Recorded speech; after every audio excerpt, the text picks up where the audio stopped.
կարևոր հարց, օրից օր բարձրացնում են Հայաստանի արտաքին պարտքը, օրից օր, ինչի վրա դրա ծախսվում, իրանք շատ են սիրում, ռուբրիկա ունեն տենց անընդհատ այդ ԿՊՀ-ականները ցույց են տալի, ասում եք բան չի փոխվել, ու դնում են ինչ-որ նորակառույց կամ վերանորոգված մանկապարտեզի կամ չգիտեմ դպրոցի վիդեո, ուրեմն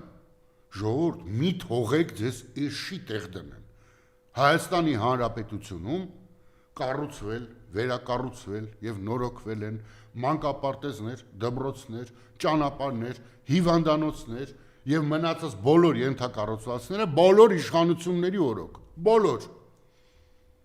ուղղակի որոշ իշխանությունները նպատակահարմար չենք թե դրա վրա ծախսել պետական փողեր ու ռեսուրսներ, դա նկարելը, ցույց տալը, սպոնսոր ֆռացնելը Facebook-ով բանով, դա ուղղակի լուր ու մունջ արել են իրենց գործը։ Սրանք մի հատ դպրոց են սարքում ու դնում են, բա ասում եք, բան չի փոխվել։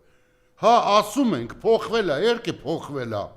Արցախում 150,000 հայ կա, այսօր կա 0։ Այ դա փոխվել է։ Շուշիի Ղազանչեցոց եկեղեցու գլխին խաչ կար, հիմա չկա։ Այ դա փոխվել է։ 7000, չգիտեմ 5000 են ասում, 4000 են ասում, կապ չունի այդ թիվը։ Հազարներով երեխեք կային, հիմա չկան։ Եռաբլուրում են հանգչում։ Հիմա սրանք այս պարտքը վերցնում են, մեծամասամբ ինչ են անում։ Իմ խորին համոզմունքն է, որ այդ պարտքի գերակշիռ մասը ուղղվում է պետական համակարգում, մասնավորապես իրավապահ համակարգում, աննկարագրելի բարձր աշխատավարձեր եւ խրախուսումներ տրամադրելու վրա։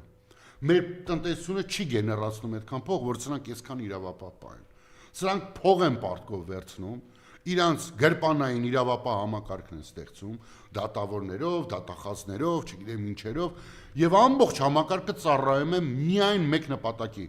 պատժել բոլորին, ով Նիկոլի դեմ է դուրս գալի կամ այս իշխանության։ Այսինքն իրականում մենք ունենք ոչ թե իրավապահ համակարգ, այլ պատժիչ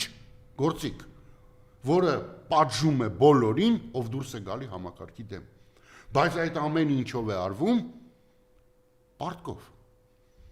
Ով է դրա համար վճարելու։ Հարց է ծագում։ Լավ, այդ պարտքերը այդքան վերցնում եք, արդեն մոտ 15 միլիարդ դոլարի պարտք եք հասցրել։ Ասեմ, դուք, սիրելի հայրենակիցներ, մեր հարկատուները, բա իհարկե մեր հարկատուին սրանք հերոս կասեն, բա պետք է առնվազն հերոս ելնես, չէ՞ որ քո հաշվին սրանք կայֆավատ լինեն։ Բա ձեր հաշվին իրանք շատ կները կայֆավատ են լինում, հետո ձեր փողերով փագում, հա հերոս կլնեք, բա ինչ կլնեք։ Ընդ որում, Հայաստանի Հանրապետության տնտեսությունը չի գեներացնում այդքան արդյունք, որպիսի սրանք կարողանան թե ընթացիկ մարումները անեն վերցրած պարտքերի, թե կարողանան տնտեսությունը պահեն։ Եվ սա բերում է այն գաղափարին, որ Նիկոլը ուշ թե շուտ, ճիշտ է արդեն սկսել է հարկային տերորը որոշ չափով, բայց դուք դեռևս չեք պատկերացնում ինչ հարկային տերոր են սրանք անելու, որովհետև պետք է հավաքել այդ փողերը, որպիսի կարողանան մյուս տարի, օրինակ այս տարի միլիարդ դոլարից ավել պետքա վարկի սպասարկմանը գնա։ Հիմա դա անելու համար ձեզանից են այդ փողերը վերցնելու, ոչ թե դատախազներից կամ քննիչներից։ Պետական պարտքերի կապած ուղղակի միջանկյալ հարց շաբաթվա մեջ նաև ֆինանսների նախարարի ասուլիսներ ասում է, այս ինչ պատմություն է սարքել պետական պարտքը, ժամանակին ինչ որ միլիարդ է, հիմա ինչ որ միլիարդ է, այսինքն կրկնակից ավել բարձրացրել են մեր պետական պարտքը, մեր ծորներով ու ծորներով դրել են ներողությունների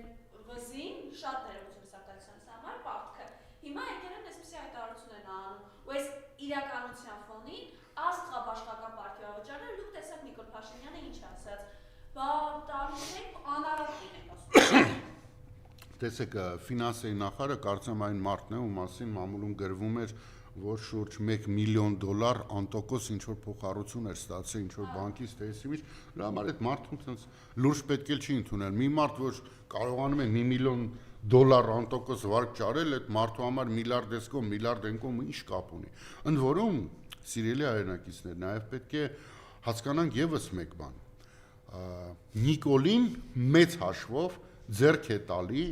որ ժողովրդի մեջ տարածում է, որ սրանք պարգևավճարներ են ստանում, որտեղ տեսեք, վնաս է կրում նրանով, որ Մարդիկ ասում են, արա, ես ինչ թվեր ստացան պարգևաճեր, օգուտ է կրում նրանով, որ որոշ մարդկանց մոտ ասում են, արա, դե ուրեմն չեն ուտում, էլի, պարգևավճարներ են ստանում, որ չուտեն։ Հիմա, սիրելի ժողովուրդ, սրանց պես լափող չի եղել Հայաստանի պատմության մեջ։ Ամենացայտուն, ամենալավ օրինակը դա Անիվն է, որի մասին մեր դաշինքի պատգամավորուհիները ուղղակի մեռան խոսալով։ Աննա Գրիգորյանը գրեթե բոլոր իր ճառերը սկսում է Անիվից։ Արդյոք մեկ քայլ առաջ է գնացել դատախազությունը Անիվի հետ կապված բացահայտումներում։ Իհարկե ոչ։ Շուրջ, չեմ հիշում, 40 թե 50 միլիոն դոլար հոդասա ցնդե։ Բայց սրանք ինչ են անում, սրանք պարգևավճարներ են տալի, ժողովրդին ցույց տալ, որ տեսեք, մենք մնացել ենք այդ պարգևավճարի հույսին։ Ոչ, սիրելի ժողովուրդ։ Սրանք ոչ մի բանի հույսին էլ չեն, սրանք ամեն մեկը արդեն կայծակնային արագությամբ դարձած միլիոնատերներ են։ Եվ ցավով հիմա դժվար է դա ապացուցելը, որտեղ իշխանությունը մեր ձեռքում չէ։ Բայց իշխանափոխությունից հետո միանշանակորեն կասկած չունենաք, այնպիսի բացահայտումներ են լինելու ուղղակի, որ մեր ժողովուրդը տագնապ է ապրելու, որ լավ ոնց սենց կարելի է անել։ Հիմա տեսեք, այդ բոլոր պարգևավճարներով, բաներով հանդերձ, նաև Նիկոլը փորձում է ժողովրդին ցույց տալ, որ տեսեք, պետքա պաշտոնյան լավ վարձատրվի բան, մենք դրանով թոշակառուներին լավություն ենք անում։ Վերջակետ։ Սա աբսուրդի ամենամեծ գագաթնակետն է։ Ես որպես մարդ աննորմալ ցավ եմ ապրում մեր թոշակառուների համար։ Անմարդկային ցավ եմ ապրում, որովհետև եւ ականատես եմ, եւ շատ ու շատ հանդիպումներ ունեմ թոշակառուների հետ։ Մարդկանց, որոնք ուղակի ծերին չեն կարողանում բերել իրենց ստացած գումարով, ուղակի չեն կարողանում։ Եվ այդ ֆոնի վրա լսում են, որ ինչ որ պետական պաշտոնյա 7-8 միլիոն դրամով պարգևավճար է ստացել։ Լավ, մի հարց տամ, բայց նոր տարվա այդ պարգևավճարները, որ միլիարդներով բաժանել եք, մտքներով չի անցել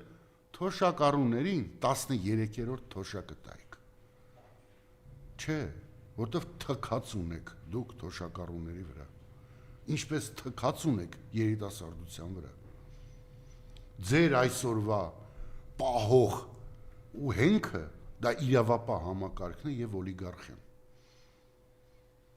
Ձեզ պետք չեն այլևս թե երիտասարդները, թե ծերերը։ Դուք թքած ունեք իրանց վրա։ Դուք այո նյութեր եք նկարելու, հոլովակներ եք նկարելու, փորձելու եք նորից խաբել մեր առանց այդ էլ խաբված ժողովրդին, թե երիտասարդներին, թե թոշակառուներին, խաբելու եք նորից, բայց ես հույս ունեմ, որ այս անգամ իրենք չեն խաբնվի։ Եվ ճիշտ ընտրություն կանեն գալիք ընտրություն։